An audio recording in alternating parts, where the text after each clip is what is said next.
Hey friends, it's Jeff. In celebration of the Valentine's Day, TJ and I are wrapping up our deep dive into relationships and the 4 different ways we bond with those we love. This recording here is hosted by Tyler Zach, who is doing stellar work getting Enneagram thinkers together to talk shop. This spring, Tyler is hosting an online conference of 23 thinkers on love and relationships that he's calling the Enneagram Summit. Well worth checking out, and it is all free. March 5th through the 7th. Links to sign up are in the show notes, or you can just go to enneasummit.com. Before you start listening to this stuff, you can give us lots of stars, subscribe, plan to come see us in Greeley some Sunday, and as always, may all good things be yours. I'm Jeff Cook. And I'm TJ Wilson. And this is Around the Circle. I'm walking slowly, I'm taking my time. All I could talking is starting to rhyme. I'm letting go of lonely, letting go of strife. I just can't get enough of this beautiful life. Hello again, welcome back. We are in a 4-part series on the Enneagram and relationships, and today is part 4 of 4. So the first conversation, part 1, was how Enneagram stances affect our connection with loved ones. Conversation number 2 was how affect groups affect our connections with loved ones. Part 3 was how conflict styles affect our connections with loved ones. And today we're going to be talking about how centers of intelligence affect our connections. So, to begin, it's good to be back with you guys again. Yeah, that's a sweet jacket, man. Thank you. Yeah. Thank you. I usually get it out when I really want to lean into my type 3-ness. Okay, yeah, I see that. So For those listening on podcasts, it's a fabulous blue jean jacket. yeah. Okay, so let's talk about the centers of intelligence. For those who might not be familiar, like what are the centers of intelligence and why are we talking about it today? For a lot of us, this is the starting point, and it's the starting point because the centers of intelligence name how we receive the world. So the first thing that all of us do when coming to anything, to experiencing the world, to experiencing relationships, even to experiencing ourselves, is we're taking in information into ourselves. And what Enneagram wants to suggest is that we have a filter. And as the world comes into us, it is slightly filtered either through our head, heart, or intuitions. That is, as the world is coming into us, we prefer thinking about it, or we prefer emotionally feeling it through the relationships that we have, or we are more spatially aware, we're intuitional about the world coming at us. And this can be just a slight matter of degrees, but it's very much worth naming how we receive the world, because from that comes much of what we want most. If it's the case that I bring in the world through my head, that thinking side of me is also going to prefer stability, security, making sure things are safe. If I'm bringing in the world through relationships and my emotional core, I'm going to have a slight desire, more desire than others, for the attention and validation of others. And if I'm bringing in the world through my body, if intuitions filter the world around me, what I really want is control, autonomy. I want to be able to direct my own life. It's almost like our wants, our motive, and how we experience the world go together. And that's a very core idea in Enneagram. Yeah, some people talk about the Enneagram as like a 9 different lenses, like the way we see the world. If that's true, then the intelligence centers are sort of like the glass that the lens is made out of. Like this is a foundational issue for Enneagram theory and understanding, and it also is foundational within a lot of other fields of study. The idea that we have 3 different sort of minds, our rational, logistic, observational, objective mind, the way that we understand data in the world, and also our heart mind, our emotional center, the thing that connects us and helps us see other people, and it understands emotions and is subjective, like how things relate to each other and where we stand within all of that. And then there's the sort of body mind, the way we understand our physical place in the world.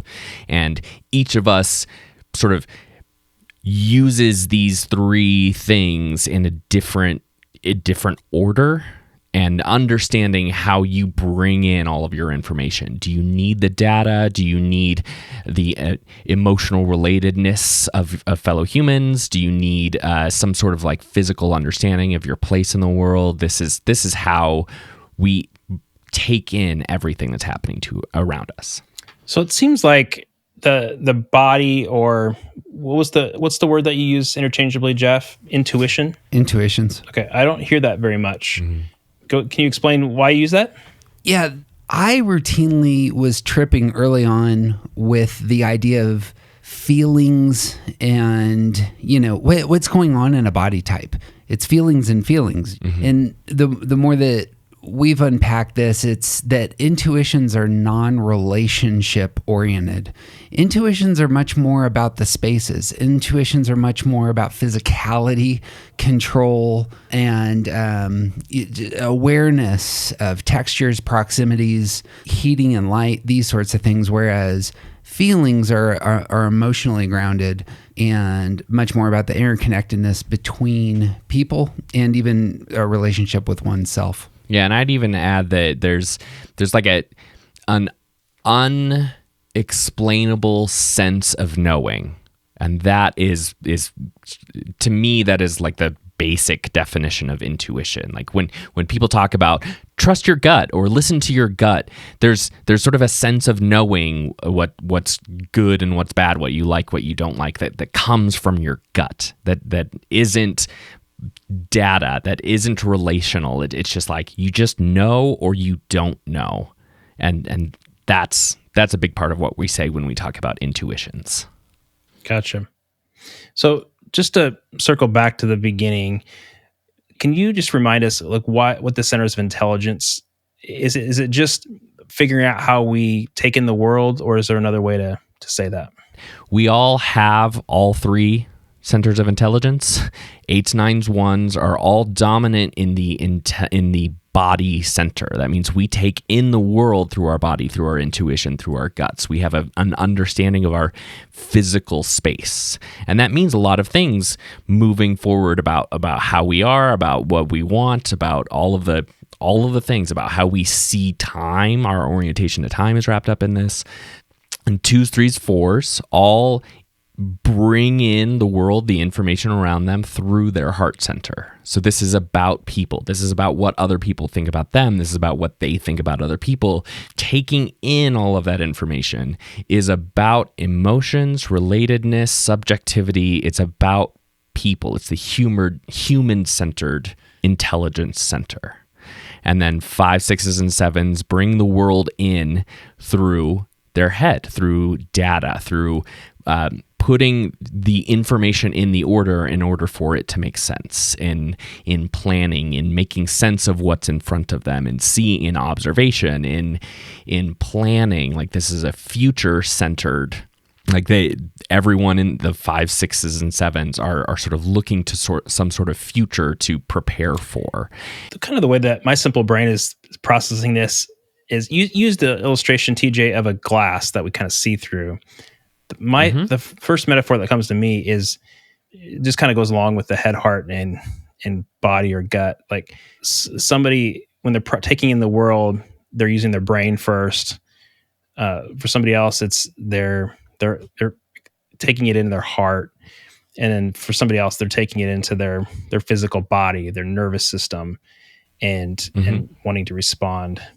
And that I can see that why that is so helpful to this topic of relationships, because if somebody's is taking it into their heart and processing it through their heart, and their partner or a coworker or another relationship is processing it first using something else, then I can see where there might be immediately some clashes or sparks going on, which makes me excited to keep talking about this today. Yeah, this is one of the places where it is most clear that there's a difference between me and you. And we don't know what it is yet, but like foundationally, there's something different about the way I see the world from the way you see the world. And once we get into it, we can start to realize, oh, I have a sense of physical space and you are more interested in people. And there's nothing wrong with that. It's just different. One of the things that we're discovering late 20th century, early 21st century is just how subjective knowledge is. Nietzsche overstates the case and says there's no facts, there's only interpretations. But there's something to that, in that I don't experience the world the identical way you do, because you're a different person than me, and we're in different locations, and we have different backgrounds and histories and different value judgments. And we can go on and on and on and talk about what makes us filters what the world is. And Enneagram just wants to say, look, let's just name one of the sets of filters, and it's here. Mm-hmm. I would want to divide the brain up into left brain, right brain, reptilian brain on the triads. People who are more relational are probably utilizing the right hemisphere of the brain more. That's the place of emotion, of relational, connections. Those who are head types probably engaging the left side hemisphere of the brain more. That's the space of analytic reasoning. And then the reptilian brain is a good illustration of what intuitions are about. It's these primal drives that are come first, get emphasized first, as it were. That reminds me of Dr. Jerome Libba, the brain doctor. Mm-hmm. I've had him on the summit. He says the right brain is like heart types, the left brain is the head types, and the brain stem is sort of like the body types.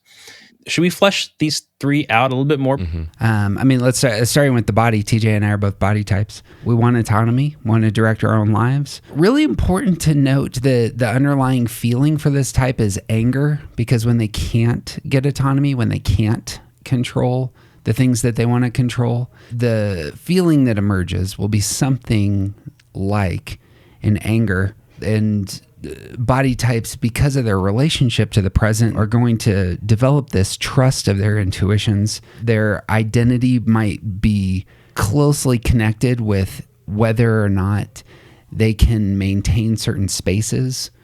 And TJ and I can both speak to this in terms of our vocations.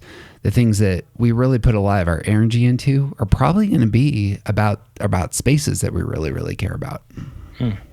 Yeah, there's an action-centered sort of focus for these types, 8s, 9s, and 1s. And so when they are in relationship with each other, there's an unspoken understanding that we understand space. When we talk about space, it may be the case, like much like me and Jeff, it may be the case that we experience the space differently, but we both know that the space is a huge part of what we're doing. Mm-hmm. And there's like that anger piece. We all know, like everyone has anger. This isn't something that we're saying 8s, 9s, and 1s are exclusive to it. We all feel a kind of anger, but anger is sort of this force that exists for 8s, 9s, and 1s that is always present, always part of our reality. We have a special relationship with anger, and we know that when we are with other 8s, 9s, and 1s, they sort of share that. They carry that with them, and we can relate. Especially if we know this about each other. If I know that the person across from me is an 8, I can relate to them in a different kind of way because we both sort of have that foundational lens. 8s, 9s, and 1s are very much a present-focused type. They are going to get what they want now. Control is about now. But you'll notice this, 9s use past tools to get what they want now. And 8s are going to use future tools to get what they want now. 9s are traditionally going to be, we've said this quite a few times on our podcast, but have a hoarding tendency, storing up tendency, and keeping all the things. And that's so that when something breaks, they have the tool that they've stored away, that they've scrolled away to pull out and ensure that, okay, I can fix this now to get control of my space again.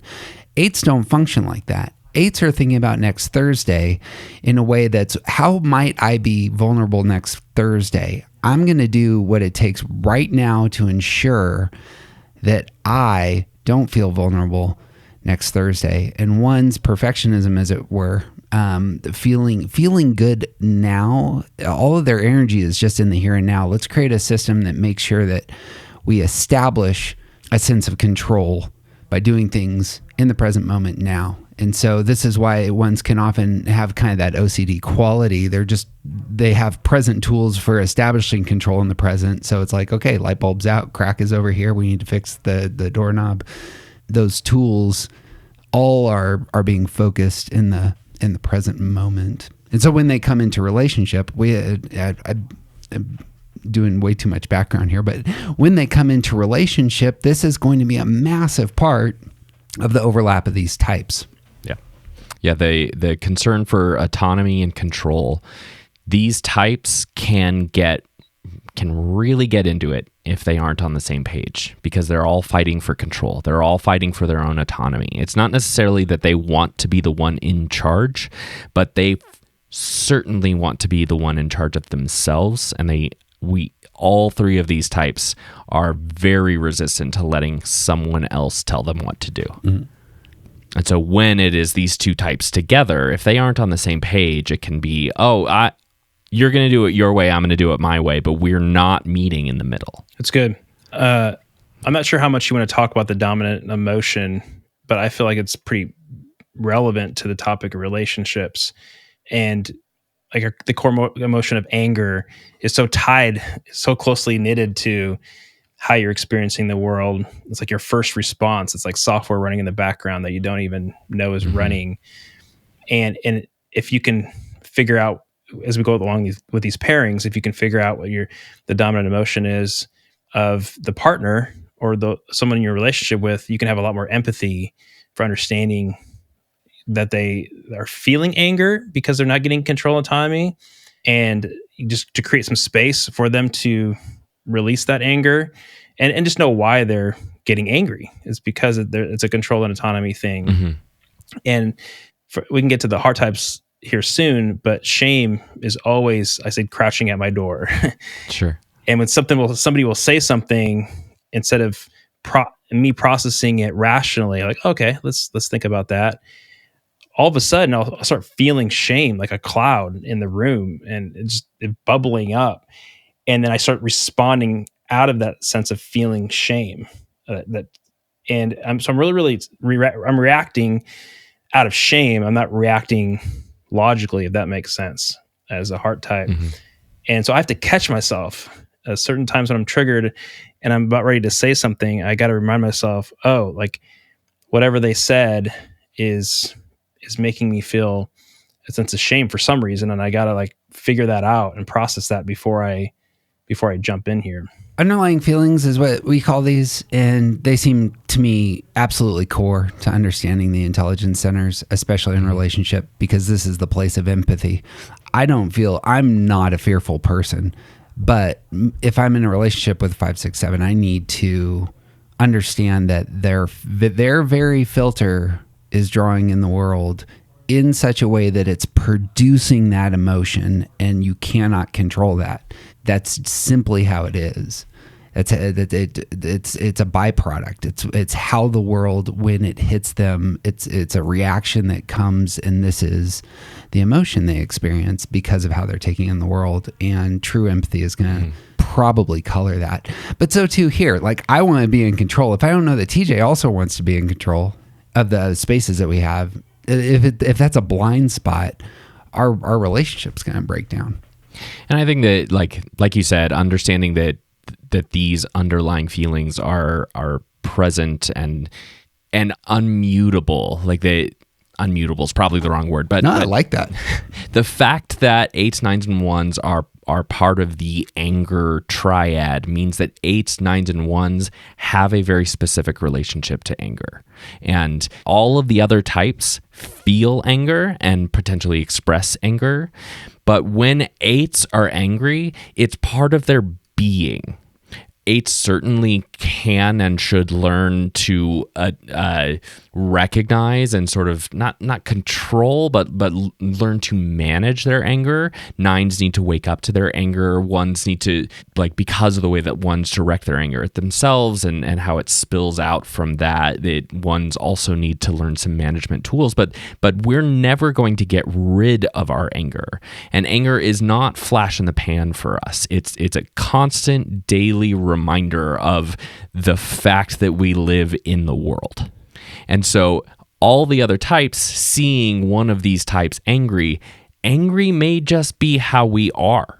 It may not be something that we're feeling as a reaction to something that happened to us. It may just be how we are. Dr. Banner. Yeah. I think it's time for you to get angry. That's my trick, Cap. I'm always angry. I'm always angry. We just want to interrupt this broadcast to let you know that they have a movie typing podcast that you can go listen to as well. Link in the show notes. You can hear that quote from the Avengers and many others. Okay. Eights. Tell me what you think about this. Eights, blow anger. Nines, no anger. And ones, slow anger. Like, and not in the good way, like leaking out through small remarks of criticism or frustration. Is that a good, quick way to understand it? Or what do you guys think? The insight that TJ kind of hit on, and I'd love to unpack a little bit more, is if you go back to our affect group podcast, the direction of your underlying feeling matters. In eights, anger moves outward alongside 2s, 5s, 8s. All of their emotion goes outward. 1s, 4s, 7s, their emotion goes inward, and 3, 6, 9s, their emotion goes both ways. So it may be the case that characterization can work at some level, the slow and no and blow anger. But what's truly happening with the underlying feeling is notice the direction that it's anger, shame, and fear are all in energy. And it's like, again, if it's your contact with the world creates an energy, and then it goes a certain direction. And that's what the underlying feeling is in anger here. So for ones, we're going to, like, slowing anger looks like this. I don't have control. And so as a one, I experience this. If I don't have control over myself and my environment, the first question is, what didn't I do correctly? How did I screw this up? That anger is going inward first. It's a personal check, because I can cause things, and I know I can cause things. So I need to look at all the systems, and in the present moment, what didn't I do to ensure that I had control over this thing that I cared about? And that's when it starts to leak. If I can't find a place to blame myself, all of a sudden that energy doesn't go away. Now I'm going to start to blame some other stuff. And so the frustration, the blame, the resentment that comes out of ones, that's how that goes. It's being slowed because it's, in some sense, the one is standing in front of the blame and taking 80% of it, but that 20% is still going to leak out and hit some people at times. Well, regardless of, I love how you tied in the other conversations to overlay that dynamic about anger. But whether you're a 9 that really shuts down your anger and doesn't let it rise up to the surface, or an 8 that experiences it in the moment and will let you know, I feel like one good action step or growth step for 8s, 9s, and 1s is to have an anger journal or something like that to process their anger. And doing so on your own can actually then improve your relationships. So, because for Jeff, for example, you said, if you actually let that beach ball come up all the way, that anger that you keep shoving back down under the water, and let it surface, and then you slow down enough to spend time on that, and you can realize, oh, it's because you're criticizing yourself for not doing something right.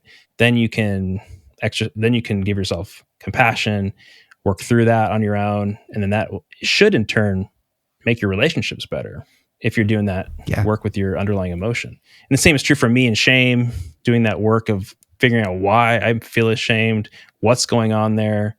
That's going to in turn help my marriage. Yeah. I'll be brief, but I bet TJ has stuff to say here. This is the role of disciplines, spiritual disciplines, and the rest in terms of the Enneagram. It's you are going to produce anger, shame, and fear. How are you going to become a healthy person knowing that that's just the given reality?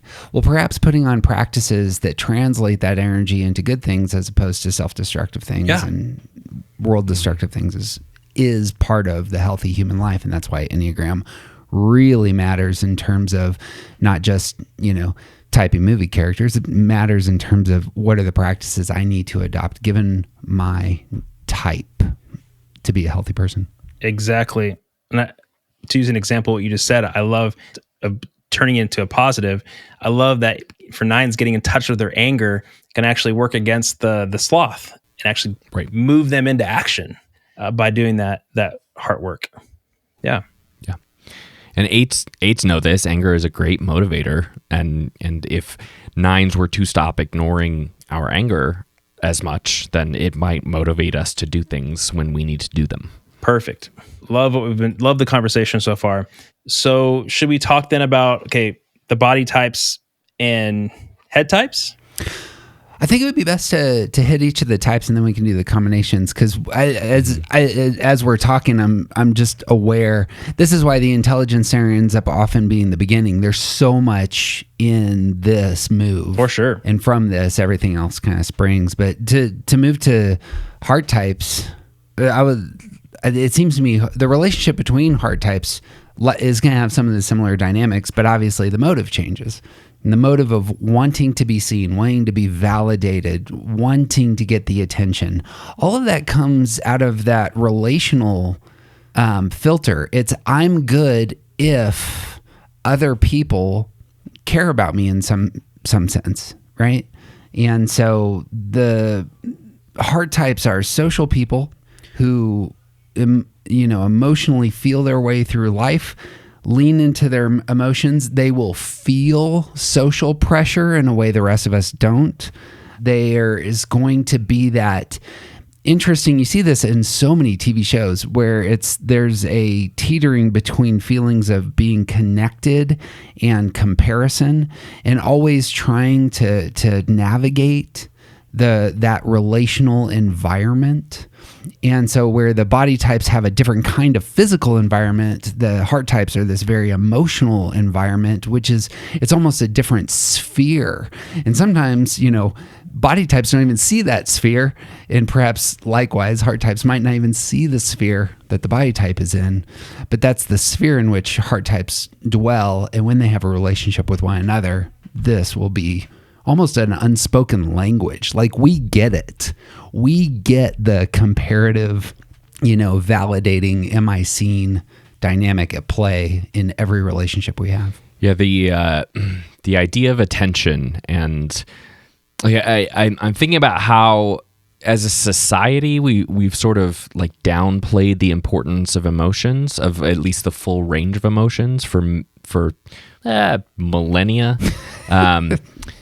And particularly in my generation and people these days, like from the 70s onward, we're having a lot of conversations about mental health and how we feel and how our emotions treat us. And I like that you bring up shame a lot about like as part of the heart triad, you experience shame.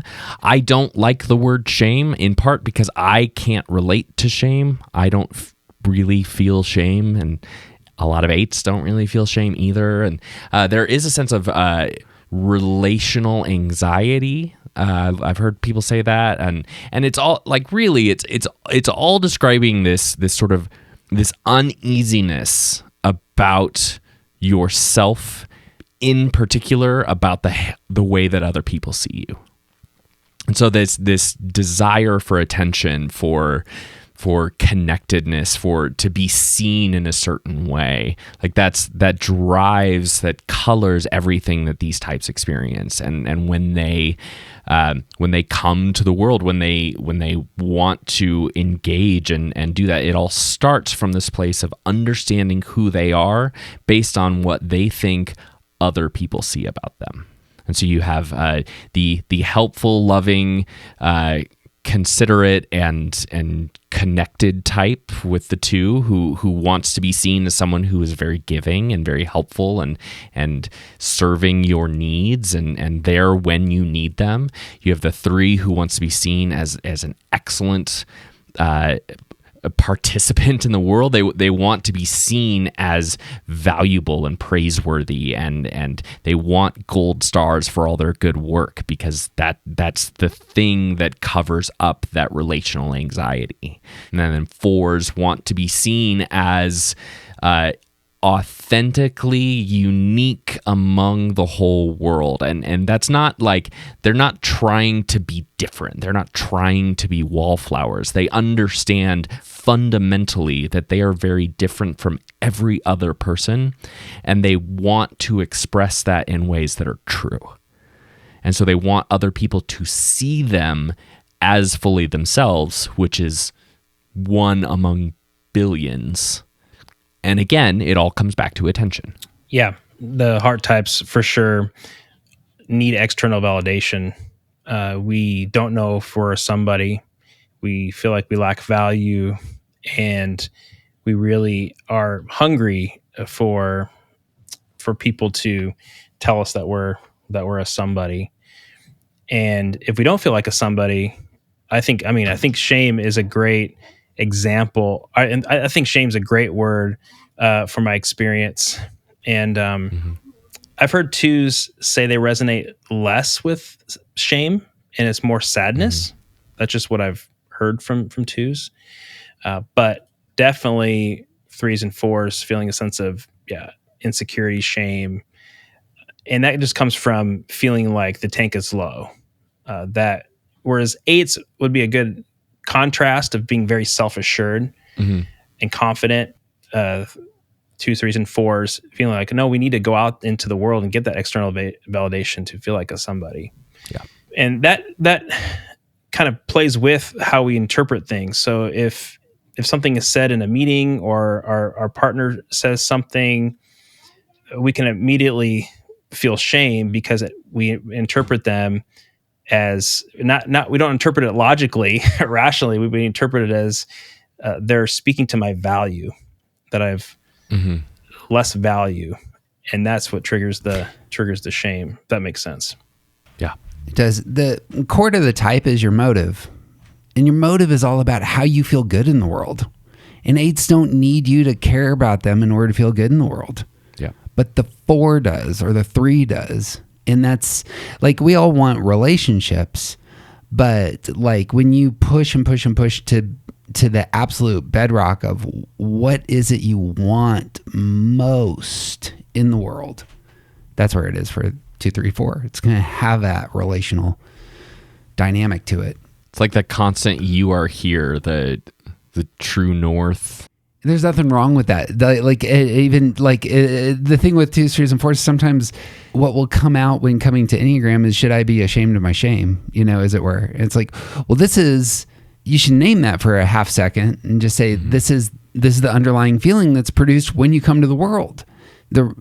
And just embracing who you are at some level can be incredibly helpful. And just knowing that, the underlying feeling of shame is, again, going to be some of that chemical reaction that just takes place from you being you. But here's the thing, you're really valuable in your type. Your type's not something to get rid of. Your type is not something to abuse and stomp on and say, like, I so hate being a 2, 3, 4. Your type is something to acknowledge and to ask the very difficult question, what does it look like for me to be a healthy 2? What kind of work do I need to do to be a healthy 3? What type of work do I need to do to be a healthy 4? As opposed to the easy, lazy road of saying, well, I hate just being a 2, 3, 4, or something like that. Yeah. And much the same as 8s, 9s, and 1s will never truly rid themselves of anger. I believe that 2s, 3s, and 4s will never truly rid themselves of that shame, of that voice saying that person doesn't like you, or you suck, or whatever it is that's saying, look at how you have been and you should be ashamed. That voice can become like a clown in the corner that says stuff that you don't really listen to. That voice you can learn to manage that voice of shame. That's very similarly as 8s, 9s, and 1s need to learn to manage their anger. And I think this is an important part of growth. And coming back to this idea of like pairing each other, shame is one of the ones that like it is so easy for human beings to use shame as a weapon. Right. Especially 2s, 3s, and 4s, by the way. Yeah. Especially against each other. Yep. And this is another thing to know about, because we are talking about how all of these things of Enneagram affect our relationships with other people. You cannot use shame as a weapon against 8s, right, but it's already a weapon when it is utilized against 2s, 3s, and 4s, even if you are not intending it to be. You can go around. The 8s can use their anger against people. 9s can use their no anger, passively aggressive against people. Passive aggressive. 1s can use their resentment / anger. And I've heard that from kids who are parented by heart types do experience a lot of shame growing up, because it can be used as a weapon. And I think part of that is like, oh, you don't think I'm valuable, you don't care about me, and it's just a reaction of, well, I'm going to cut you down, or I'm going to make you feel bad. So it's a turning on people. Yep. And I meant to mention this, where body types are taking in the world through the present in order to utilize their tools.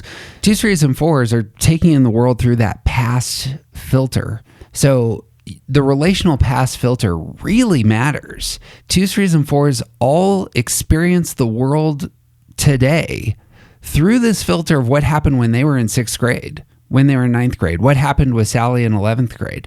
That colors all the ways that they're interpreting 2024, as it were.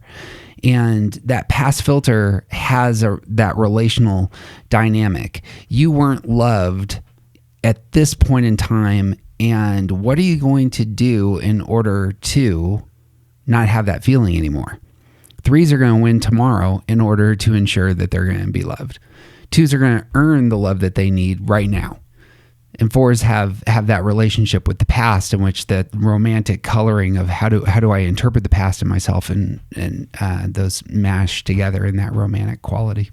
It's a good point, Jeff, because that might not make sense to some of us, because we're thinking about the 4s, 5s, and 9s who use past tools, like you say, but then you just said, well, 2, 3s, and 4s look to their past. So I appreciate you kind of explaining what you meant. It's helpful. Real important. And this is something TJ and I did a ton of work on. I think it's the first set of podcasts on Around the Circle right now, but we take in the world through an orientation to time, and we respond to the world in an orientation to time. The taking in the world is part of our intelligence center. 2, 3, 4 is past, 5, 6, 7's future, 8, 9, 1 present. The orientation to time that is often referred to is tied to stance. So aggressive types do have future tools. Withdrawn types, 4, 5, 9, have past tools.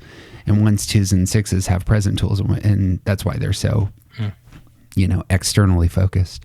But those combinations create the dynamic. So in 2s, 3s, 4s in relationship, the 2 is doing things now where the 3 is doing things tomorrow. They're both trying to achieve the attention and validation desired, but they're trying to get it by engaging different points of time in terms of where their energy is going.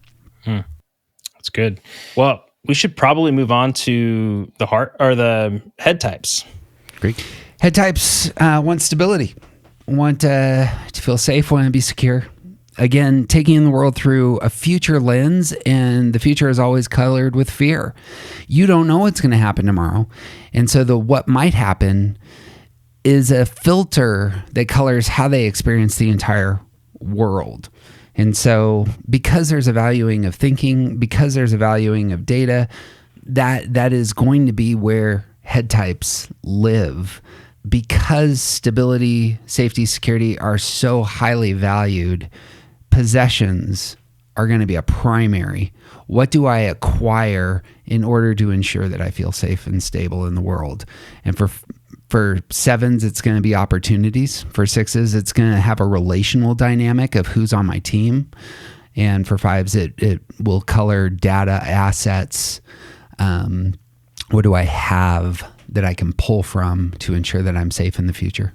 Yeah, these types are all like that security, stability, safety, like that's the thing that makes them feel good in the world. And when they have that thing, then they can engage with whatever's going on around them. But if they don't have that sense of safety, if they don't have the security of knowing that they can always get to something better for the seven, if they don't have the safety of being able to protect themselves from the outside world, then they are looking for that. That's the thing that they are going to try to find. And so these types see themselves as logical and rational, and that's how they understand the world, and they want to understand the world in that way. They want to collect the information, to gather up their resources, to plan for the inevitable, to plan for the uninevitable, the possible, to plan for what is impossible but just might happen. They want to make plans to protect themselves against the dangers of the future. And that includes, for fives, that includes gathering their resources and keeping it safe, keeping the information, getting a full understanding of the picture. They want to observe and see everything so that they can understand it before they engage. Sixes want to gather a support system, a group, a hierarchy, it's almost like they need to find someone who is going to tell them what the rules are. And then they will follow the rules, and that will keep them safe. Sevens, like I said, want to make sure that they have an opportunity. They always have their foot in the door to make sure that they can escape the bad things that might come at them and get to good things. And so this is these types, these head types, it's about future. It's taking in the world through what might happen. And understanding their place in the world is about preparing for those futures. Can we talk a little more about the underlying feeling for these types? The fear, the sense of anxiety, it all comes from the fact that the future is unpredictable, and the future is what is the filter through which you're taking in the world.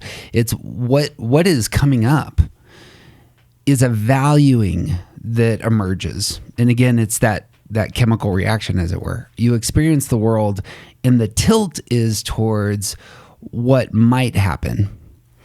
And because of that, the desire, the motive for safety, the motive for stability, the motive to just feel secure, it ends up really coming forward.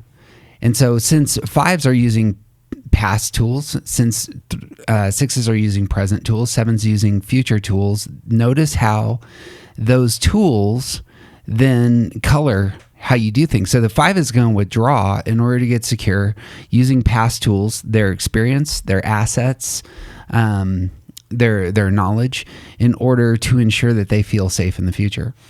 The six, the only thing they can do is meet it in the present moment. They have these future fears, and then they explode in the present moment as external energy because they're externally referenced, and they earn the security they desire. The way that they earn that is very relational. They process the world emotionally. And so if I can shore up the loyalty of those around me, sixes are thinking repressed. And so as TJ was saying, they're going to outsource a lot of their thinking about what rules to follow and how they ought to behave. And so it's going to be much more of an earning posture of getting the safety they desire from the tribe. And sevens, as was said, because they are the only way to win security for the seven is by thinking through your calendar next Thursday. So how am I going to win security next Thursday? It's going to look a lot like opportunities.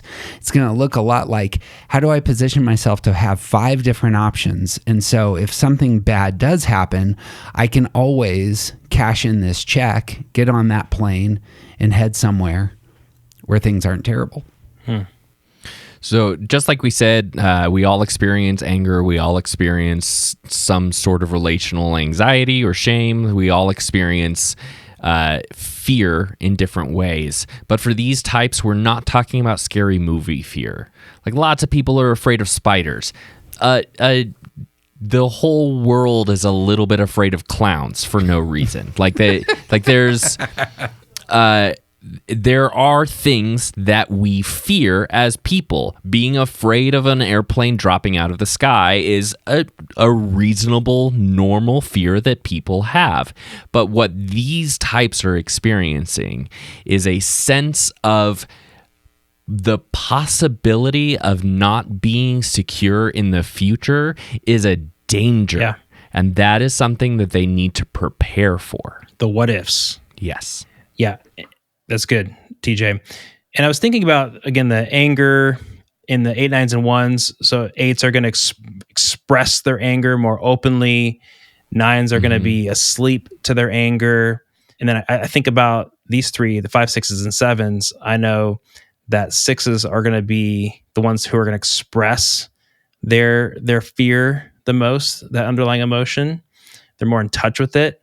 7s are probably the least, correct me if I'm wrong, but 7s are probably the least in touch with their fear, and it expresses itself through moving around fast, planning, again, moving to the future really quickly. And then how would 5s deal with their fear? We've adopted a lot of Joey Shuey's language around stance recently, and she characterizes withdrawn types as internally referenced, reactive types as externally referenced, and aggressive types as independently referenced. And this very much works in terms of how they deal with their anxiety. So 7s stand independent from their anxiety in exactly the way that you're saying. Like it's smothered. It's put over here because I can always outrun it and I'm standing apart from it. The 5 withdraws and their fear is internal. You know, they are bunkering down against the fears that might be out there. That's the movement.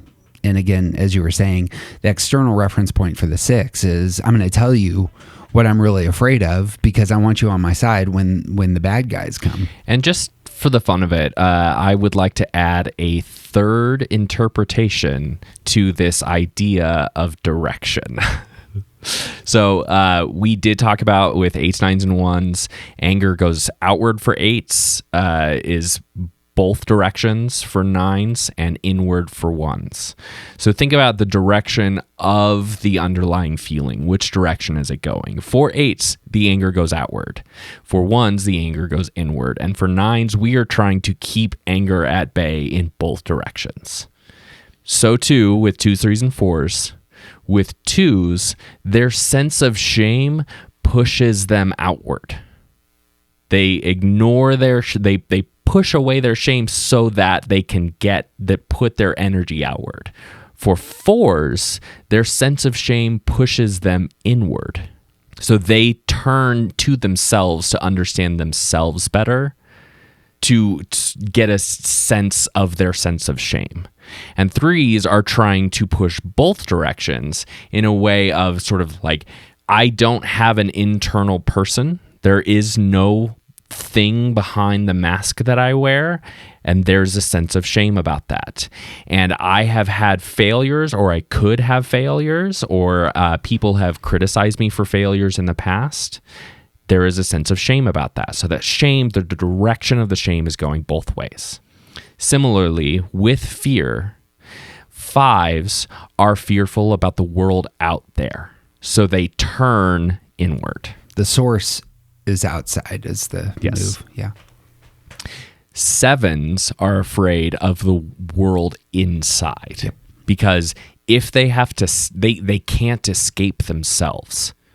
So if they get stuck in a place internally, they may never get out of that place. And then they turn into a mental patient who's basically comatose. Like that is probably a real internalized fear that a lot of 7s live with, and maybe some of them have never recognized it before. That if they were to actually deal with their internal stuff, they'd never escape it. So they ignore that part of themselves and look for things to cover up their fear. Explains a ton about 7 behavior right there. Yeah. Sixes are both fearful of their own ability to keep themselves safe and of the world out there. So they are constantly pushing that fear in both directions. It's good. Good, TJ. So on a very basic level, all three, this group, all three want security, safety, and as they're taking in the world, they're going to be processing it through that value of safety and security, and wrestling with that, whether they know it or not, wrestling with fear and anxiety. And that's really good for people in relationships to know. And my wife is one of those. What do you possess that's going to keep you stable and safe is a primary question. Yeah. Or your resources. Yeah, where are your resources? And so since the point of this is actually to talk about relationships, thinking about head types in partnership with other head types, there's a sense of the way that they understand the world, which is through that data filter. What does the data say? What's like the way that these types are going to interact is going to try to push into the more objective understanding. Like, what are the resources? What stuff do we have? And in particular, the future focus of planning is going to be big on all of these types, and it's going to color the way that they interact with each other. It's good. Very good, guys. So can we start playing around with the combinations now? Yeah. But one last thing on the head types in combination. Sorry. I think they likewise have that, understanding that we ought to fear certain things in the future. Yes. And so just like the heart types that have that, we understand that relationships are the things that matter, body type spaces matter. The shared understanding that the future needs to be addressed in terms of our behavior is something that's probably not even spoken, and they just get it. It's good. That's good. And I kind of led us into talking a lot about the underlying emotion, but again, at another basic level, It's core. Basic level, if you're in a relationship with a head type, they're just going to value thinking, and you just gotta understand that. And if you're in a relationship with a heart type, they're going to value how they feel and how you feel, and that's part of all three of these things are part of being human. It's the way we're wired, right? And we need all three. But to create a little extra space for whatever their center is. So if it's a 5, for example, and the head triad, so it's creating space for them to think with them, to process with them, and it's like a love language. Okay, so let's talk about. Does it matter the order for you guys? Should we do body and head types? So 8, 9s, 1s with 5, 6s, and 7s. As was said, take one set taking in the world through a future anxiety. The other is very much a present anger and spatially aware. Connecting with one another is gonna take place in these spaces. I suppose TJ should probably speak to this. He's in a marriage. I jumped in way too early here. I've got nowhere to be. So my partner, I am a 9 body type, and my partner is a 6, right in the middle of that head type triad. And one of the things that is really interesting about that I have really learned from being in partnership with her is that, like, there are things that she does naturally that I don't understand how to do unless I've taken the time to learn them. Meal planning is not on my radar. She's been doing it for her whole life, and I still, I've been trying to come alongside her, and I still can't, because I don't think about meals until I'm about to have that meal. And that's a fundamental way of body types being in the world, is if we want to plan things, we have to do work to make plans. 5, 6s, and 7s head types are naturally planners. That is part of that's part of what their world is. And it may not be meal plans is a very basic example, but there is something about understanding the world through what might come versus understanding the world through what's in front of us right now. And with that comes lots of things like the thinking space, the planning, the organization of information versus what is my body doing right now? How do I feel in my body right now? And so these types, like it can be speaking past each other, of course, but becoming more and more aware of being in partnership, being in relationship with someone of that type. There's a lot of good that can be drawn because the true goal is balance. The true goal is learning how to hold all of these things in their proper places and to have a sense of what's coming in the future, drawing from information from the past to engage the present. That's balance. And when body types are able to sort of like pull future types, head types into the present, and there can be a lessening of fears. There can be all meditation is basically about learning how to be present, right? So there's a sense of being able to be more present that is naturally offered by body types. And there's a sense of focus on the future, of what's coming, of being ready for the things that we might not be thinking about coming from the head types. That helps us be better about the plans that we're making right now, because we're like, it's easy for body types to be bull in a china shop because we're not thinking about the future. Two big things that hit me here as we're looking at the list is, one, we haven't really talked about how when you're in a pairing, when it's just two people, there's going to be a repressed side of the pairing itself. So with this type, there's not a heart type here. So it may be the case that in this sort of combination, you're not going to have the huge valuing of the emotional life. So say it was the case that these two are parents, there may be a undervaluing of the emotional life of the children, as it were, or that's not how they're receiving the world. And that should be named. Yeah. And not because the two parents are heartless, right, but because they simply do not value that center. And again, everything is about balance, but that is something that these types need to understand about themselves in order to be better humans. It may be the case that as parents, you do not have a tie to the heart center. That means your relationship to your children's emotions is going to be different, is going to be harder. Yep. And you're going to have to do extra work for that. Worth naming. Romantically, I see the combinations really coming across in terms of the shared affect. So 8s and 5s can be a common pairing. 9s and 6s, as TJ said, can be a common pairing. 1s and 7s can be a common pairing. So the 1 and 7 are coming together around their ideals here. One of them is expressing their ideals in a very future-centric way with the 7, and one is expressing their ideals in a very present way with the 1.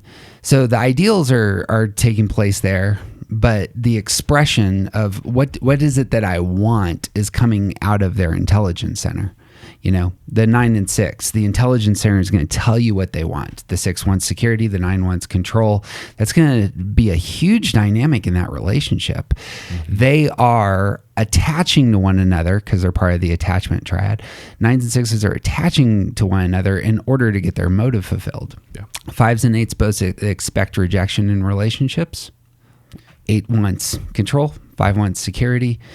The 8's going to gift power, strength, going to have something that 5 can grab hold of in terms of a resource there. 5 is going to be gifting knowledge and insight, and something that the 8 may really highly value in terms of feeling like this person understands me, sees my place in the world, is somebody who's on team 8, and there can be a real connection there. Yeah. And I suppose 8s and 6s are another common pairing, and 9s and 7s are another common pairing here. And we talked about them last time. Coping styles. Yeah, in our coping style discussion, we went through those. Yeah, just think of the underlying emotion of fear and anger kind of clashing at times with this pairing of kind of bouncing back and forth. The anger and fear can sort of, you can see that in fights or conflict. Mm-hmm. That should get elevated. I hadn't thought about this. When we live in excess, this is an Enneagram term. When we live in excess, that is when our type really takes control. we haven't moved into stress, but our motive like just overwhelms our personality. That's really where you're going to see that fear, that anger, materialize in its worst. And that's exactly right. Like in terms of conflict, relational conflict, the verbalizing of this is what I'm afraid of, and the verbalizing of the anger is probably going to be a lot of the energy that's going on in the lives of these two. And how do you navigate that when you get there is going to be a big part of conflict resolution. There's an old Bob Newhart skit. I can't remember if it's from the show or from... You're old. I know, right? But Bob Newhart is hilarious. So this is true. I stand by this. But it might have been SNL. I can't remember what this is from. But essentially, he's a therapist who is doing the worst kind of therapy, and he has a woman who expresses that like her deepest fear is being buried alive. And his response, like she's expressing her truest, like this is something that she carries around with her all the time, very real fears. And his response is to say, stop it, or I'll bury you alive in a box. And like it's hilarious, but it's also a really great example of how these two can clash. Because if anger is the response to fear, then it destabilizes the fear type, and like the control is lost from the anger type. Yeah, that's exactly right. Yeah.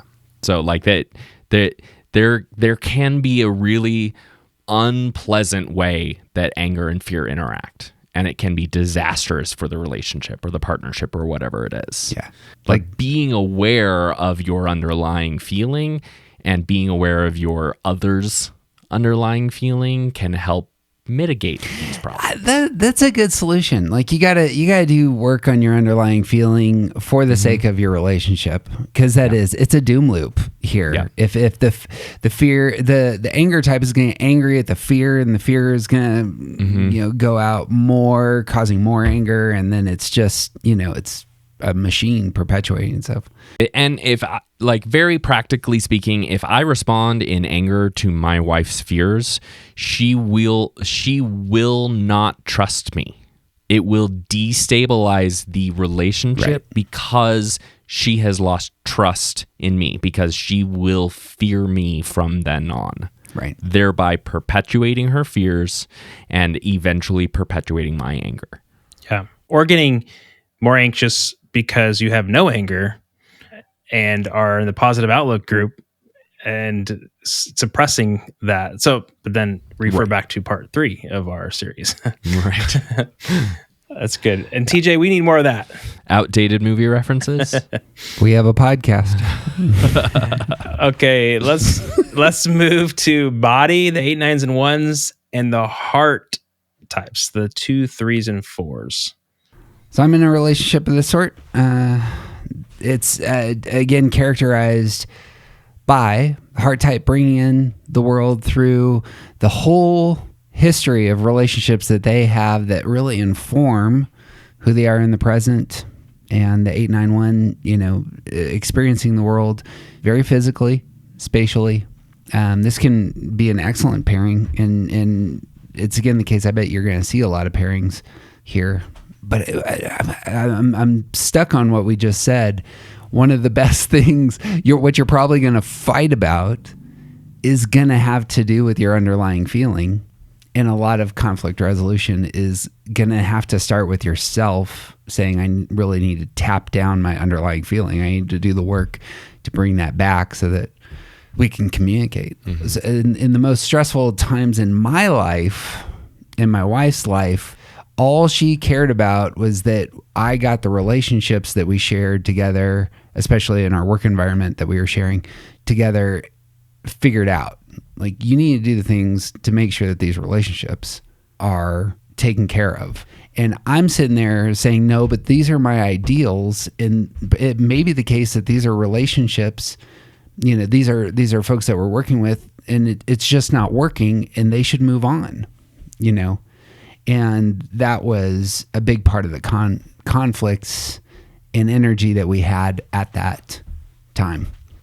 And there's a lot of interplay as well. Like if your identity of yourself is about how other people see you, then you're going to want to do things to make other people see you a certain way. And if your identity about yourself is about what you do, then you're going to want to behave in certain ways in the world to make yourself feel good about how you are in the world. And this can really come in conflict with each other, because if you are doing something to make yourself feel good about your physical presence in the world, but it makes you or your partner or whatever, it makes you look bad in the eyes of someone else, then the heart type is going to notice that. You may not notice that, but the heart type will. And like that, similarly, that can also be a really great thing, because 8s, 9s, and 1s can often choose their own sort of autonomy, their own sort of feeling good in the world over and against how it affects other people, especially 8s.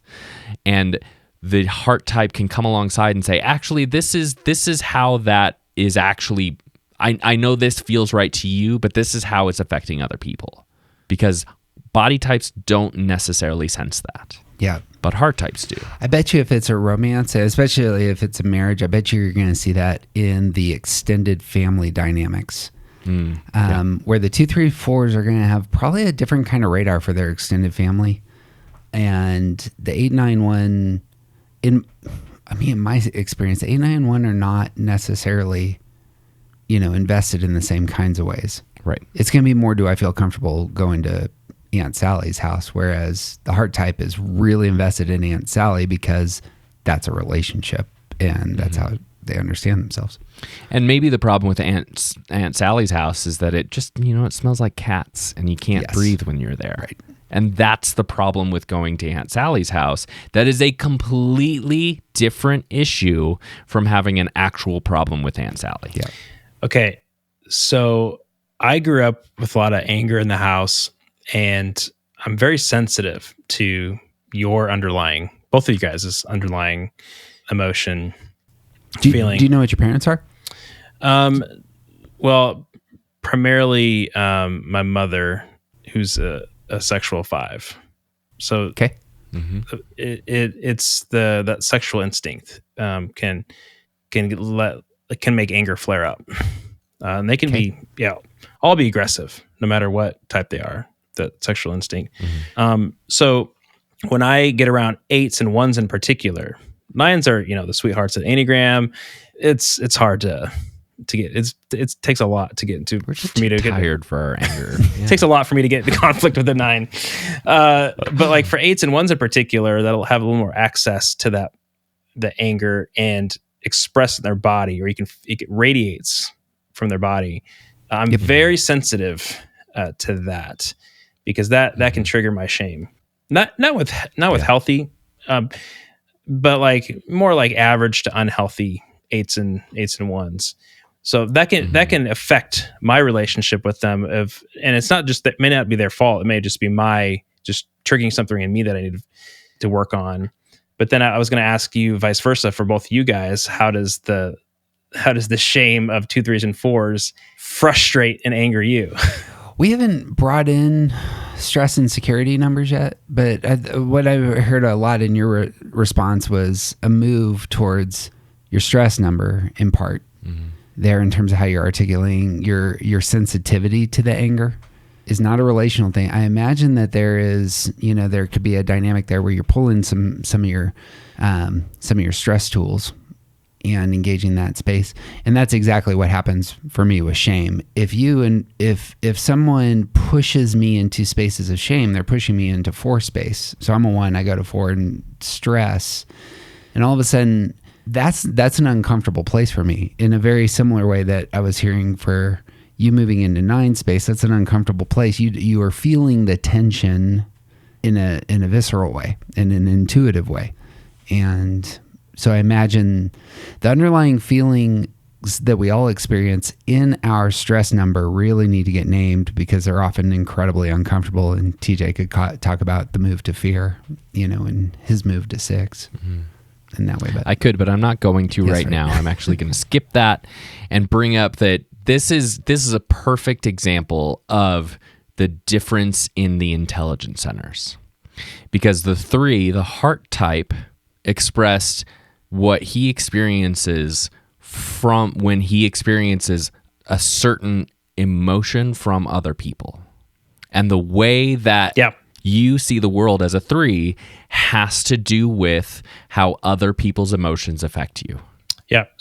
And affect your emotions. So when a 1 is getting a little argumentative with me over an issue, a principle that they're fighting for, or an 8 expressing their anger at something that's not right, or they perceive to be injustice, my first like internal question is, well, do you love me? Like, do you care about me?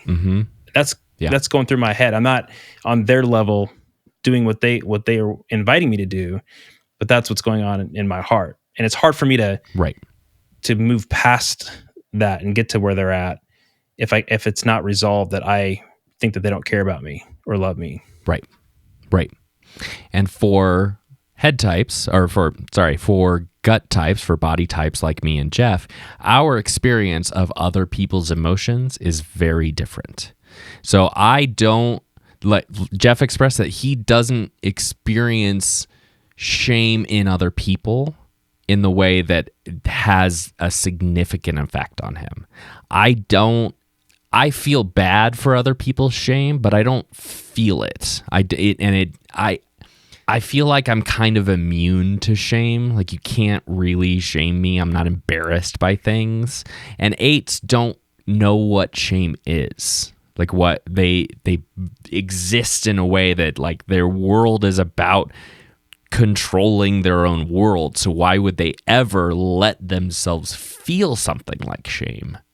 Like, we just have a completely different understanding of what the relational space of these emotions is. And there's nothing bad about that, but this is a good example of, like, when you think, if you are a heart type and you think that someone else is trying to make you feel bad, it's either that person is evil or that they are not thinking about you the way that you think they are. Yeah, bingo. Yep. And that's part of the fundamental difference of intelligence centers. Yeah. Heart types, the rest of the types are not thinking about you the way that you think they are. Yeah. The heart types They're just not. Heart types, 2, 3s, and 4s need to hear that. Then in particular, 2s will spend all day thinking about the conversation in the morning and where the interaction, they didn't smile at them. So they're wondering all day, are they mad at me? Are they disappointed in me? And the other part of that literally does not remember that. Never thought about it for a second. Yeah. It's not because we don't care about you. It's because we don't think about you in the same way that you think we do. Yeah. Yep. And there's work for us to do in terms of growing thicker skin, and so that the people in relationship with us, like the 8, 9s, and 1s, don't have to walk on eggshells around us. I realize we really don't get that. We don't really realize that other people have to walk on eggshells a little bit to watch out for the feelings of shame or insecurity that we might have. That's hard for people who are in a relationship with heart types. Right. And on the other side of that, a lot of us need to learn how to walk on eggshells. A lot of us are saying things that can do real damage without even remotely considering the idea that it would hurt you. I'm an incredibly sarcastic person. I'm just like, I breathe sarcasm, and I am unaware of how intimidating that is. When people tell me that they're intimidated by me, I'm confused, because this is just like, I just live sarcasm, and that affects other people, and I need to be aware of that. TJ, I'm still waiting for you to say something really sarcastic to me. I just want to get to that level of friendship with you where I can hear the same level of sarcasm that my wife gives to me. Sure. It'll come. Any more thoughts on that before we move to head and heart?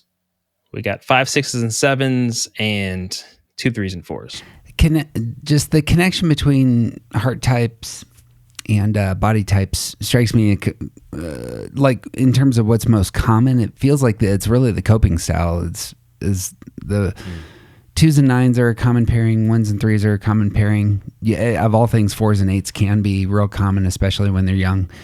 And so there's something about the body and heart, that, it's alongside the way that they're solving problems actually is something that's attractive here. So 8s and 2s, I suppose, are common, and 9s and 3s can be a pairing. 1s and 4s can be a pairing.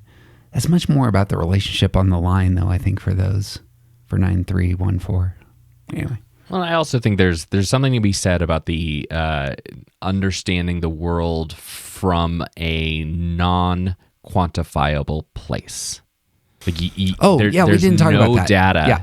There's no data to feelings. There's no data to how a room feels when you walk into it. And we're not talking about hot or cold. But we could be talking about that, but there's a general sense of understanding of my physical body in a room when I walk into it.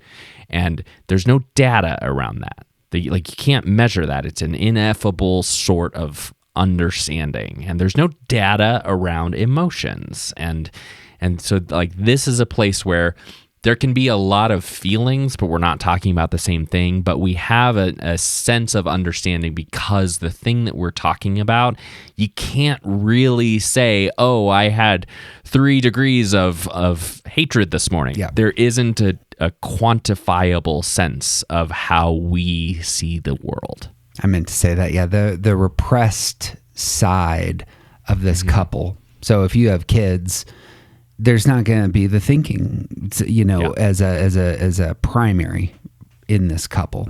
That's very active, emotional, kind of moves. And we're in I'm in the competency triad, and that coping style will make me for problem solving. Yeah, problem solve. But that's kind of a strategy. It's not my default. There's still all kinds of of heart stuff going on underneath that's suppressed. So yeah, it's that the prioritization of future calamity isn't on your radar. So my wife and I, 1 and 3, we are risky in terms of our financial choices, because the potential for future calamity isn't there. We're, my idealism, this is, I'm going to win the attention of others. That's the driving force, as opposed to something like the 5, 6, 7 cognitive. Let's outline, all that might go wrong. Yep. Which can be great, but it also gets you in trouble. For sure. All right. You guys ready to move to the head, heart? Head and heart. The diametrically opposed heart and head coming together. That's worth saying right there. I think I heard you say that before. I think that's a great starting point. Problem. We've been doing work with Joey Shuey on this, and that's her take, is that this is kind of, we really need to name the fact that head and heart, the emotions and cognition, have an opposite quality. I suppose early on we referenced the right side of the brain, left side of the brain, and that's how it goes, and complementariness can be outstanding. And it's also the case that there's some potential obstacles here because they're so different on these fronts. And we all need all 3 of these things, but notice that you could take out the right lobe of the brain and still have a functioning person. You could take out the left lobe of the brain and still have a functioning person. You can't take out the stem and still have a functioning person, but that's a different. It is simpler mechanically, just the way the world, the way our brains, the way people work, for 2s, 3s, and 4s to have no idea what's going on with 5, 6s, and 7s, and vice versa, because they're speaking different languages. That's exactly right. Jeff, what else you got? As I'm looking at the list, I don't see a lot of pairings except for the 2s and 5s. And there's the reason is something we referenced in our Affect Group podcast. The 5 is really going to bring something the 2 doesn't have, and the 2 is going to bring something the 5 doesn't have. And so they are connecting because of the gifts that they bring to one another. But the 6-3 combination that you're in, we've talked about your marriage a handful of times, that's a yin-yang element. And this may be a big part of it in terms of priorities, I think, is what I suppose I would guess. Like the 6's priorities versus the 3's priorities, I imagine are really, there's motive. Your motives you're taking in the world and establishing your motive. And if they're complementary, then you're going to be a full person, as it were, in a marriage.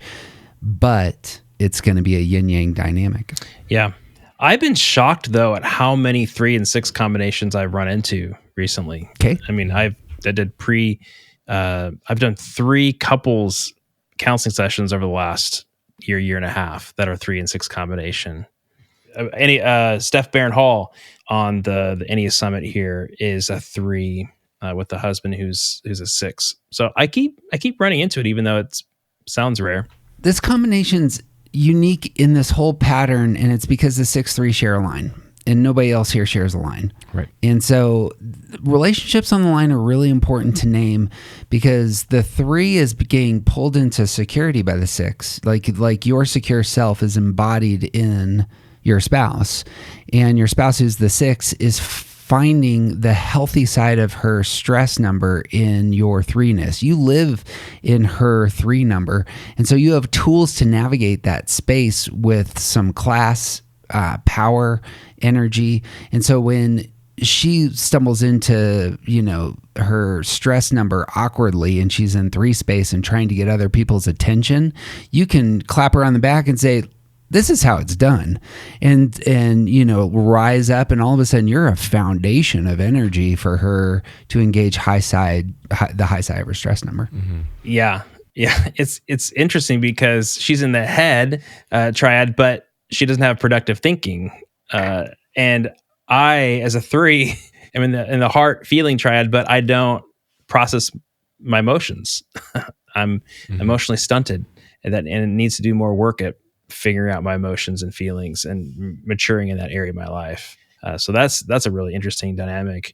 But at a core level, I definitely see how our underlying emotions clash with each other, with her fear and my shame. Yep. Clash quite a bit.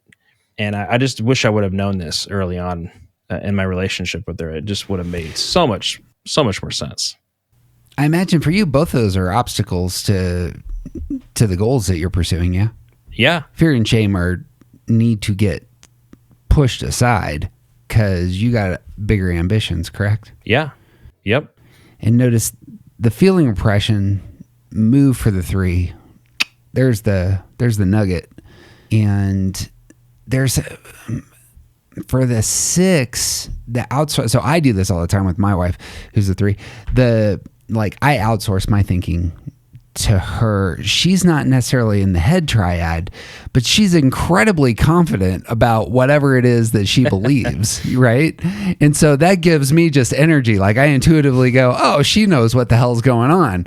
So and that at least appeases that itch that I have, and we're moving. That might be an assertive stance thing, because like 8s, they sometimes don't believe it until they actually say it. And if they say it louder, then they believe it. They believe their statements even more. Yeah.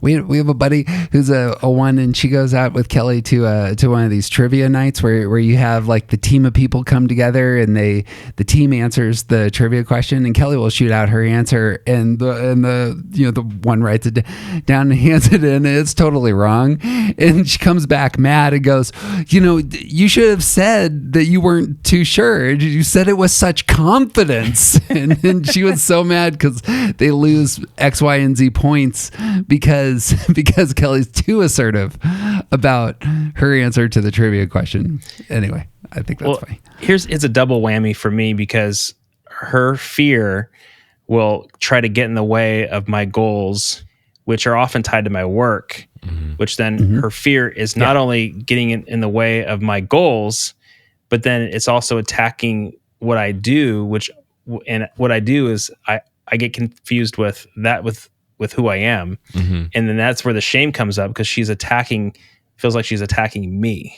Like I say our work is like growing an extra limb. Yeah.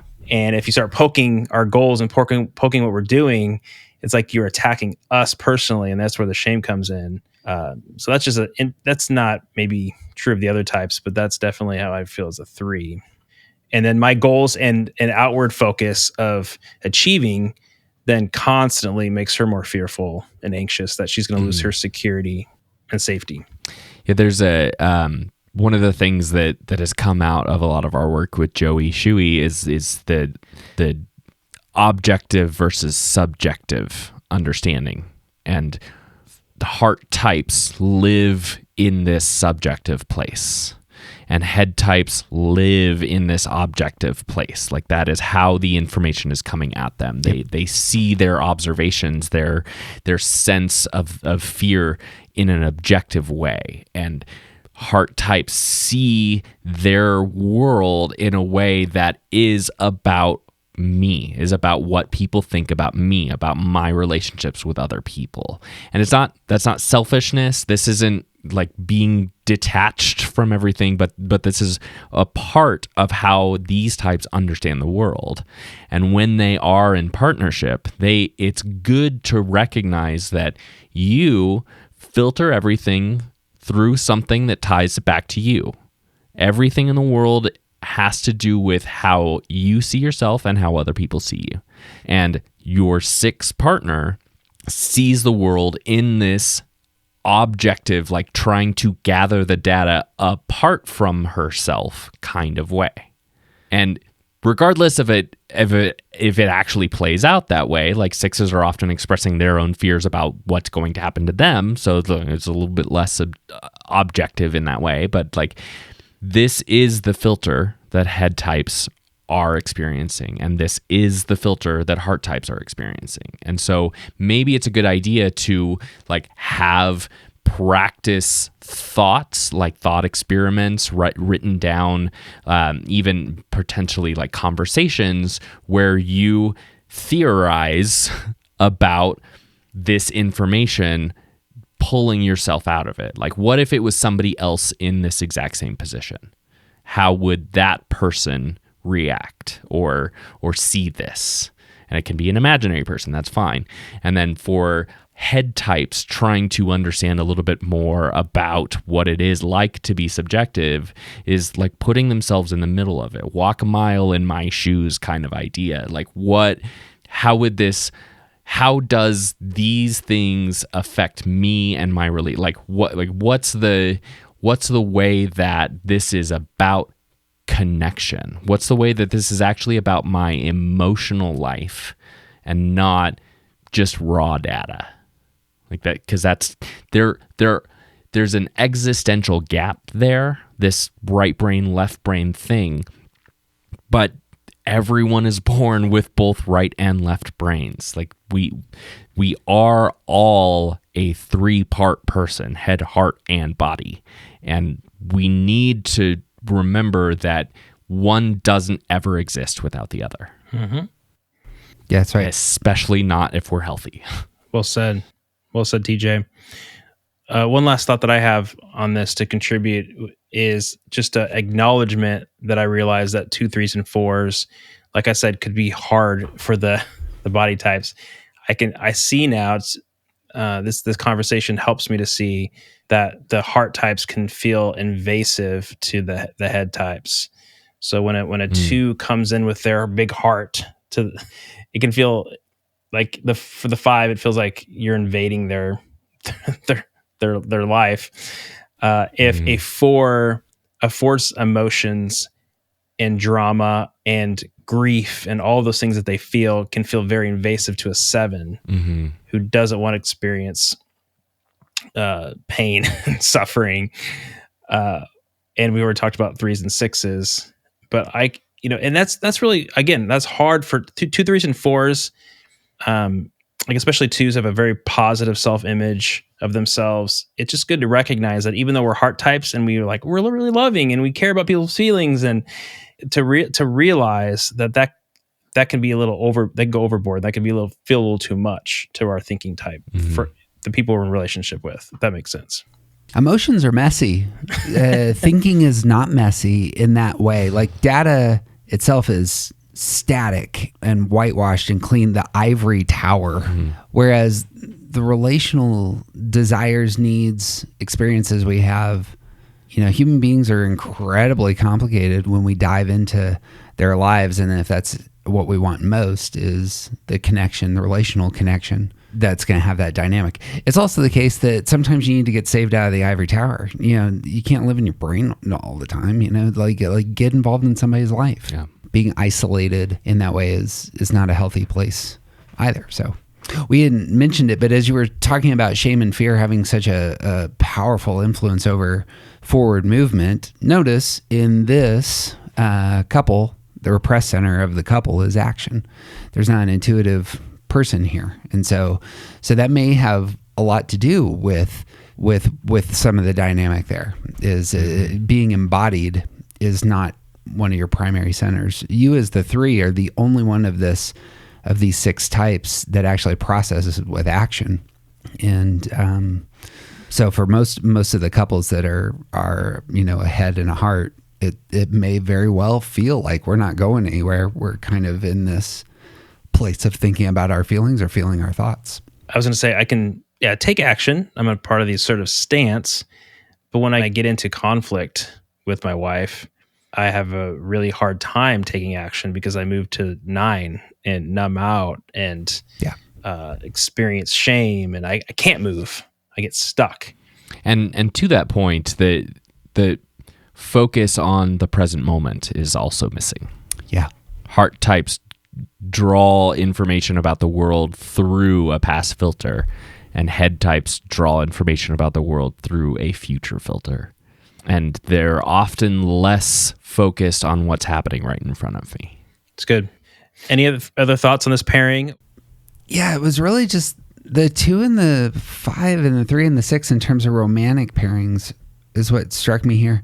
I imagine, however, where this really might come out is perhaps in parent-child relationships or in work-colleague relationships, because in those places, you're going to see a little bit more of what we've been talking about, that there's dynamics at play here that may be difficult to overcome at first, unless you're a healthy person and you're going to work through some of this. So like TJ and I have talked about parents who are like a 7-4 pairing, for example. Like that can be a very difficult combination because 7s are all in the future and 4s are all in the past, and one's all the emotion in the heart, and the other one is completely separated from the feeling center, the 7. And so like, what does that relationship entail, as you're moving forward? But on the flip side, like I see my wife a 3 and my youngest child, a 5, and they have a tremendous relationship, but they are coming to the world from such different spots and bringing a lot of perspective the other doesn't share, so that when they communicate, it's super enjoyable to watch. Good. Yeah. Great thoughts. So what is the body 8, 9s, and 1s in relationship with each other, what that might look like? What is worth adding, and we didn't say it with them, is you're going to have a double repressed center here. You don't have the 8, 9, 1 are going to be all about their intuition and spaces. And so both the emotional, nobody's bringing in the world through their emotional center. Nobody's bringing in the world through their thinking center. And so you might have a double blind spot there that's really worth naming. So if you're in a parent, so I have a good set of friends, lesbian couple, adopted high school, kid, and just had real trouble. He was probably a heart type and they're both body types. All they want is for him to do something. Yeah. And all he wants is for his 2 moms to realize, what's going on in his heart and emotions and what sets him apart. I know a few 1 and 8 couples that are close to me, and for them it's just their bodies both get tense when they're fighting over their black and white issues, like the ones like I know what I want. It's like I know what I want, and there can be a lot of sparks there. And then I'm going to lunch or dinner with a friend tonight who's a 9 married to a 1, and you see a lot of 1-9 combinations, which there's some yin and yang. I mean, they're in the same triad, but they have a lot of differences, but still have that same underlying emotion for sure of anger that could probably clash. Yeah. The thing about the 1-9 relationship, the 9 can be a magnet or a stiller of the anger of everybody, which can be incredibly helpful. 1-8 doesn't have that. 1-8, the anger is coming from the 8 into the 1, and the 1's anger is going inward. So it's that doubling down of the flow.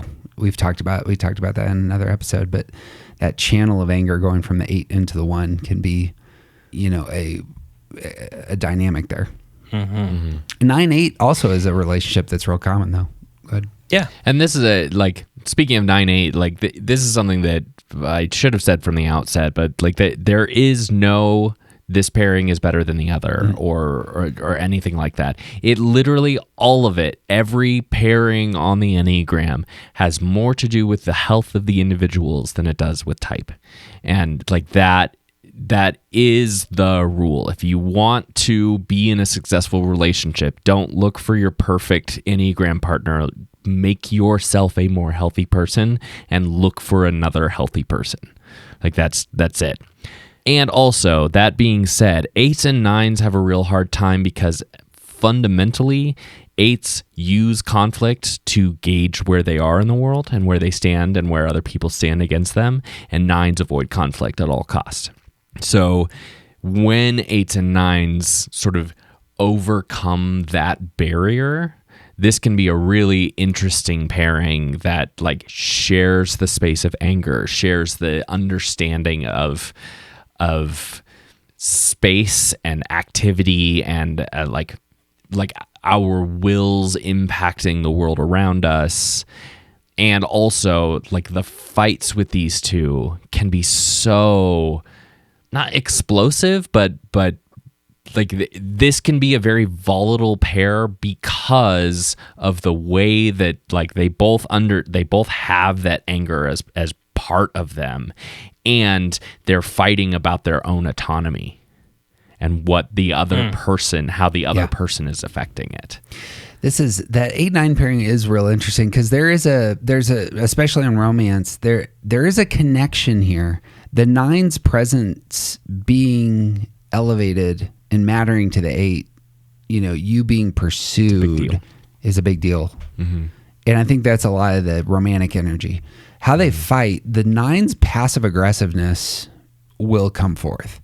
And even, I'm not telling you what I'm doing because, and it could be over severe things. The 9 saying, this is what I'm going to control and I'm not going to tell you about it. And the 8, being incredibly puts the cards outspoken. On the table. I can see what you're doing and we're going to talk about exactly it now. How that goes. So I don't know if it's worth saying. I've seen this in terms of even family planning decisions taking place by the 9 in ways that the 8 was not happy about. Elevated passive aggressive tactics for controlling what they want to control. And then it breaks down into spheres. The 9's going to say, I'm going to control this space. And the 8's, I'm going to control this space. And there's probably going to just be a happy handshake that you stay on your lawn, I'll stay on my lawn, and we'll come together in the spaces that we enjoy. Jeff and I sort of have a third business partner that is an 8. And Jeff and I have to regularly communicate about certain things and make sure we're both on the same page. And the 8 and I only ever have to make sure we're on the same page about something that's changing from the last time. Other than that, he does his job and I do my job, and we don't really need to ever discuss that unless we're impacting each other in negative ways. I don't care what he does in his job unless it impacts me. There can be healthy mutual respect there of a different, a higher level too. Correct me if I'm wrong, TJ. Self-pres 9 is probably those friends of mine tend to have more 8-wing and tend to be the most stubborn or dig your heels in. And so I was just thinking, okay, if you're a self-pres 9 with an 8-wing, married to an 8, or in partnership with an 8, I don't know if I see that a lot, but if that did happen, it would be, here comes a flying object towards an object that's immovable, and just a boom clash. The immovable object and the unstoppable force, that can be a real thing. Yeah. Okay, heart types and relationship with other heart types, because I heard Ian Cron say, and I don't know if I agree with him, but he said, he was speculating that the 2-4 combination in his experience, was the hardest marriage to counsel. These two heart types, a 2 and a 4. And I don't know if you can say that there's one worse combination. I guess it goes against what we were just saying. No, But it's going to be that flow again. It's the identical flow of the 8-1 that all the energy is going towards the 4 here. The 2 is self-giving 7, and the 4 is the vortex, as it were. And even amongst that, like the 4 wants the 2 to share themselves, and the 2 is like a part of the way that we teach about 2s is that 2s are shutting down their own internal desires and needs in order to serve the other, and all the 4 wants from the 2 is to see their inner desires and needs and the true inner self that's going on. And if all the heart types are looking for external validation and they're unhealthy and they all feel empty and they're constantly looking to each other to fill them up, like, give me validation, fill me up. And the other person's like, well, fill me up. Yeah. And it's just like this loop, this unhealthy loop. Maybe there's codependency that can happen. Sure. I think it's that energy. It's also I don't know what you can say about counseling on this front. And it may be the case that he being a 4, maybe he's not the right person to counsel that couple. It might be better. This is, again, a repressed center sort of thing, is 2s, 3s, and 4s are not going to have somebody who's dominant in thinking or action. And so you're going to get a lot of emotional energy going on here in terms of, and that can be great on one front, and it can also have its real struggles. Yeah. So the relationships I've seen between 2s and 3s can be really impressive. And so too, the relationships I've seen between 3s and 4s, when they're really healthy people, can be really impressive.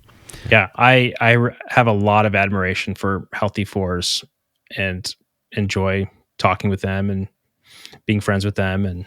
But these types are also going to be able to read the emotional radar around them as well. Yep. Any heart type paired with another heart type even near the top of an organization, they are going to know what the morale is at the organization. Right. Yeah. And they're not going to have to do a survey to figure out what it is, Yep. 2s, 3s on this front, I think do try and meet each other's needs pretty well as well. Like the 2 obviously is just by their nature is going to be gifting, but 3s, in order to connect, also are often giving in order to receive in a different kind of way. At least that's what I've seen with 2s and 3s. I suppose some 3s might just be well ahead of the I suppose that unhealthy 3-2 relationship. The 3 could really be using the 2. I suppose I haven't seen that. But here again, it comes down to individual health. Yeah, there you go. Yeah, this can be a very, very healthy relationship so long as each type recognizes that, like, at a fundamental level, they're trying to get attention from the other person. Right. And they also need to be able to give it in order to serve the other person well. Yeah. Yeah. Any more thoughts on this pairing, heart and heart, or do you want to talk about head and head? Yeah, so the head and head again, you're not gonna have someone who's drawing in the world emotionally, not gonna have a body type. A lot of thinking going on here. A lot of planning, a lot of what's coming, and we need to be prepared for that. And the schedule is all blocked out because we need to know who's going where and which person is dropping off the kids and which person is picking them up and where they're going and like they make sense of all of the information. Like that is going to be a natural sharing for this pair, is making sense of the data. What's interesting here with on the polls, the 5-7, they don't have the same dynamic as 8-1, 2-4. Here, the 7 is leaving and the 5 is bunkering down in some sense, in terms of their response to their underlying feeling. So, like fear motivates the 7 to move. Fear motivates the 5 to solidify, get a little bit higher walls. And I've even heard, like, to that point, I've even heard multiple times interviews with a 5 or a 7 who has a partner who is the other, and like at some point in their relationship they realized that they should take 2 cars to parties. Right. And the interesting for thing 2 different about, reasons, right? yes, because the 7 wants to be like, the 7 wants to party. Yeah. And like, if that's the thing that they're committed to that night, then they'll stay there until they're done. And the 5 wants to go home 5 minutes after the party starts. It could also be the case that they show up and there is no party. And the 7 says, and so the 7 I don't want wants to be go here. somewhere That's else, exactly and the it. 5 still wants to go home. Yeah, the energy of the event is what they're both focused on. right. And when the 5 is drained, they want to leave, and the 7 wants to experience life and live life and like stay out and all these things. And the fact that like these are both head types, and they didn't know like what. They don't feel bad about this when they come to this conclusion. Right, yeah. If there was a heart type involved in this decision, there would be a sense of, why don't you want to be at this thing with me? Why don't you want to go where I want to go? But the 5 and the 7 who take 2 cars, this is a very practical way for us to experience this life that we live together, and to, like, you can do your thing and I could do my thing. You can do what you need and I can do what I need, and I hold no emotion about it with you.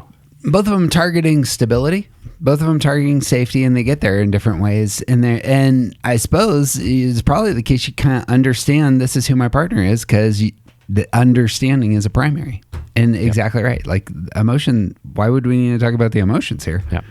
6s might be different though, but I don't see these paired a lot. Do you guys? I mean, I know some 6 and 7 couples, but I'm struggling on the other combinations. very good friends who are 5-7. Notice this. They're in Italy, right?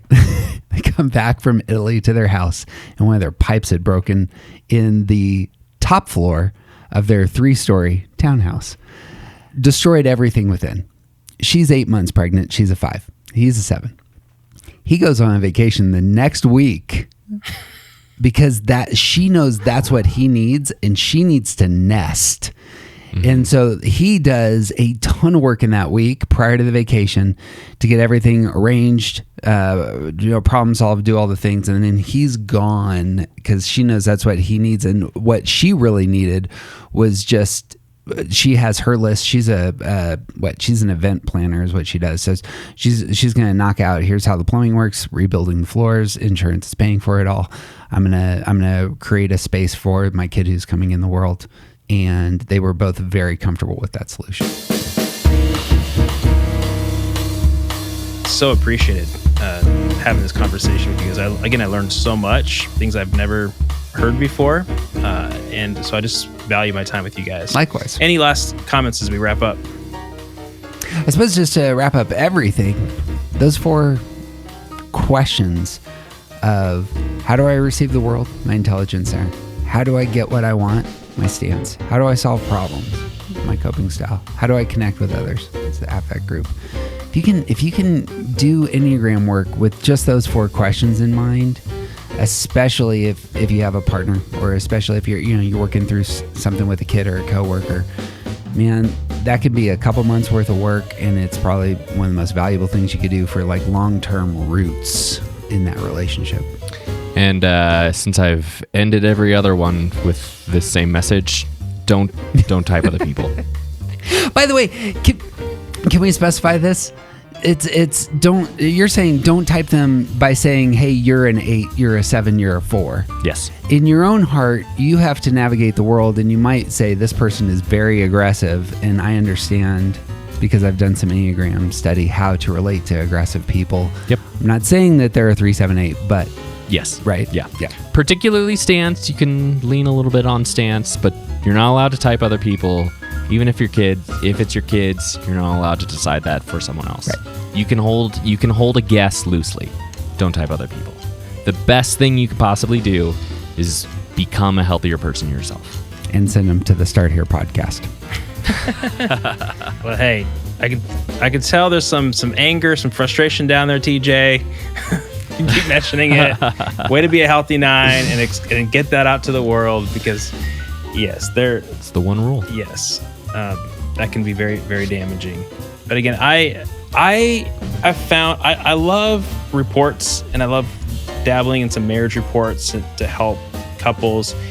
And there has never, all the marriage reports that I've played around with don't have this sort of 4-part series as a part of the report, of looking at the relationship from all the different angles, maybe coping styles and a few other things, maybe levels of health, but not all of these pieces. So I'm excited for you guys to continue to do more work, write your books, and hopefully it can educate and equip practitioners to be able to help people practically in counseling. Maybe this is my 3 talking right now, but to get more practical and concrete in marriage counseling sessions or workshops with coworkers. Like, there's so much here to unpack if you're sitting down with 2 real human beings and exploring all these different paths. I can see a tremendous amount of potential here. Tyler, thank you so much for your service, your help, your professionality, bringing the energy. It has meant a ton to me personally. Yeah, me too. Glad to be here. It's been great. I didn't know how to wrap it up. Tyler was overwhelmed by TJ's expressions of care and affection there at the end.